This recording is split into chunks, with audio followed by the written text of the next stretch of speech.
It's time to talk about parts to be proud of. It's that time of year. It's September. And we have to nominate. We have some teachers nominating their kids for parts to be proud of. Do you know who I have already in kindergarten? Who do you have? Cameron Beeline in kindergarten. He's in Mrs. Caston's room. And you know what? He has always been found using his looking eyes, his listening ears, and a kind, quiet mouth. He's a great example for others, is what Mrs. Caston says. Wow. And then there's also Kylie Johnson in Mrs. Ponder's room this year. Already kindergartners in September. She can always be counted on to follow our school family commitments. And she's always helping her peers and solving problems. Kylie is such a special part of our family. I have some first graders too already. Let me hear the first graders. You know I love first graders. My goodness. Michael Borden in Mrs. Curry's class has been chosen already for part to be proud of. She says that he's always looking at the teacher and keeping his hands quiet and still and his mouth closed and listening when the teacher talks. That's really hard to do. Wow. That's really hard That to is do. big stuff. Yes, it is. For first grade, first quarter. Very big. And this little girl, she's brand new in first grade this year. Brand new. Who is it? And she's in Mrs. Rosenzweig's class. Now, I hope I get this name right because it's such a beautiful name, but it's so hard to say sometimes. Azalea Nelson Cherry. That is a beautiful name. Yes, and Mrs. Rosenzweig said that she's always demonstrating the 3 R's, even though she's new to our school. And she shows kindness. She comes to school ready to learn every day. She has made many new friends, and she's a great school family member added to us this year. We're lucky to have Azalea. Yes, we are. Do you have any in 2nd and 3rd grade? I do. I have some second graders. Well, first of all, from Mrs. Birch's 2nd grade, I have Haley Davis. Haley Davis comes to school each day with a smile on her face. Oh, that's beautiful. And she's always being ready to learn. And she's always trying hard every day. And she tries to keep her friends and her school safe. I love that, Haley. And she's new to PES also. So we have another new PES friend. Wow. We're so happy she's here.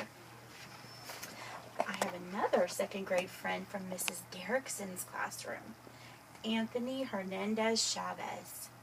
And this is no surprise to me, Anthony, for being a joy to have in class, following directions, always following school procedures, only turning in your best work, and he's always kind and helpful to his teachers and others in his class. Oh, that makes teachers happy. Do you have any 3rd graders? I don't have my 4th graders. Oh, I have the 3rd graders. Yes, you do. Okay, in Mrs. Bishop's class, I have Abigail Lambert. Abigail is always up for any challenge and always has a positive attitude. I love the positive attitude 3rd graders. No kidding. They must have been listening to you. I also have, from Mrs. Kemp's class, Madison Burke. Oh, good job, Madison. It's for being a hard worker Wow. and setting a great example for our pirate code. Wow. Way to go, Madison. Every day she is respectful, responsible, and safe. And her teacher, Mrs. Kemp, says she's a joy to have in class. Well, it's going to be a joy. Teachers don't write that unless it's true. That's right. Well, I have my 4th graders. I have some, and they know what they're doing, let me tell you. And the first ones, Mrs. Camden has her first one, Angelina Carmona. She's always trying her best. She's kind to everyone, and Angelina shows her pirate pride by being respectful, responsible, and safe. Love safe, Angelina. Then Mrs. Fetterhoff has one. She has Emmett Gromer in her classroom. Oh. And he's coming to class every day with a smile and a positive attitude. That doesn't surprise me about Emmett Gromer. No, he's really good. He's always been that way. Yeah, he has. He's willing to help others at the drop of a hat. And he is great to have Emmett as a part of our school family. With his new haircut. Super cool, Emmett. Congratulations. Parts to be proud of for the first week of the 2018 school year. Please meet us at 2 o'clock Monday afternoon to come get your certificates and your